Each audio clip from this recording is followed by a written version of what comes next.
Hi, welcome to another episode of Hot Takes.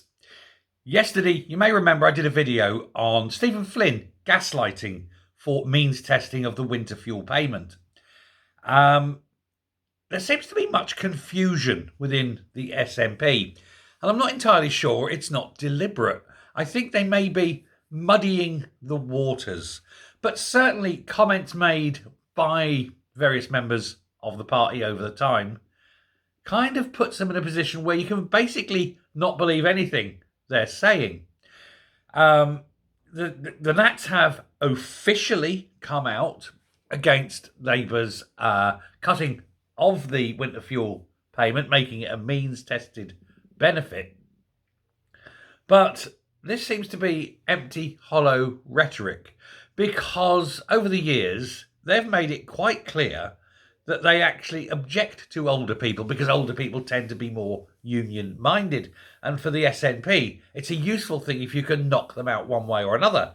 Sturgeon, we think, and allegedly, have to be careful, went down the route of infecting them and hoping that they would die by putting COVID-positive patients into care homes, allegedly.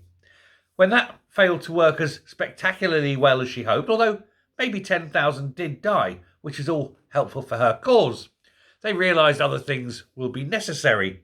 And of course, whilst they officially point themselves in the direction of being against this cut of the winter fuel allowance, unofficially, of course, they're all for it.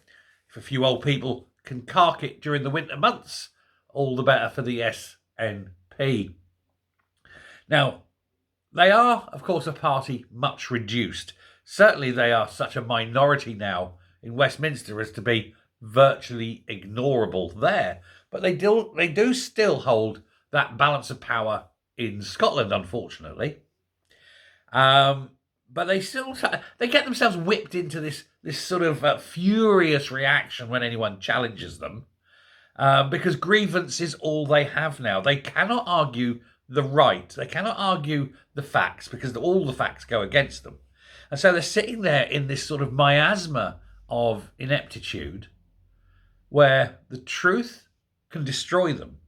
And so they have to do anything they can to stop people looking at the truth, which is why they have all this muddying, as I say, the muddying of the waters, make the confusion, make it that nobody knows up from down. And that's where they are. I mean, even a broken clock is right twice a day, and that's once more than the SNP appear to be. But their latest sort of grievance, like I say, is with Rachel Reeves. They're calling her now the heat snatcher, in much the ways they called Thatcher the milk snatcher. So nice little touch there, and a nice little irony considering she's Labour. But of course, she has removed this sort of benefit of heating payments for elderly people. And everyone who's not Labour has been up in arms against it. And weirdly, even the Tories. And the Tories never removed it.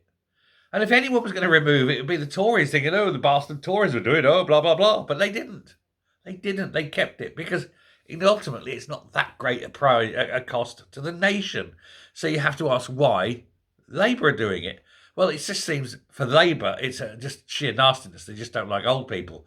But for the SNP, they're really happy about it, I know, underneath the surface, for the reasons I've mentioned. Now, they've been hoping for years to knock these old people out, because obviously they're unionists, and they back the union more. When you look at the results of the 2014 referendum, the older people got, the more likely they were to vote for the union. So it became clear that older people were problematic for the SNP. Now, this isn't some extremist or fringe opinion. This is the opinion held by very senior members today of the party. Now, Angus Robertson, who is the Constitution, External Affairs and Culture Secretary. Culture and Angus Robertson, not two words you'd ever normally put, I think, in the same sentence, are they? But no, back then, he said that elderly deaths were a gain. His words, elderly deaths were a gain for the SNP and independence. What a nice man he is. What a caring, compassionate human being Angus Robertson truly is. I think deaths of Angus Robertson would be a net gain for Scotland. Perhaps. Who knows? He was writing in The National on the 6th anniversary of IndieRef back in 2020.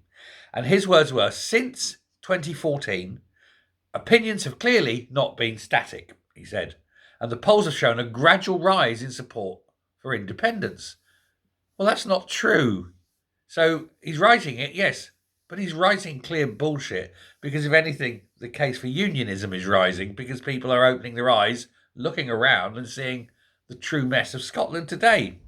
But he said this could be significant, in part, because of the underlying change in the electorate, with roughly 55,000 predominantly yes supporting 16-year-olds joining the electorate and 55,000 predominantly no supporting older voters passing away every year. So he's saying that they can only win by killing people. Interesting. We can only win by death. We can't win by argument. We cannot convince people that unionism is right. So we have to hope they die.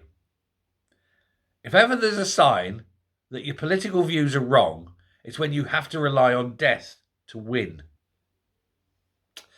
And that, I think, is a new low even for the SNP. I mean, and my opinion of them generally is pretty low. But I think even that is dog shit low, isn't it? And of course, this was all said during the time of COVID. And like I say, many people were sort of carking it in homes because of the policies of, hey, let's put untested COVID people into homes.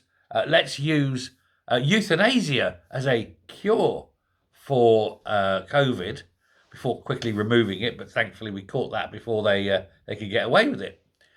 Heads will never roll, unfortunately, but that's the way it is. But Robertson himself, he remains to this day completely unapologetic. And he described the response as politically manufactured outrage. No, you said it. You said you want people to die. You said independence could only happen through death. That makes you a bit of a monster in my books. So anytime the SNP pretends to champion older people, like it's trying to do now, we're against removing the winter heating bonus thing, just remind them that they are the party that hate old people and want them to die. And that's why they are gaslighting through Stephen Flynn that they're not going to continue with the Scottish equivalent of the winter heat payment because they're not really want to. They can. It's their baby, but they don't want to because it doesn't suit them politically. Thanks a lot. Bye.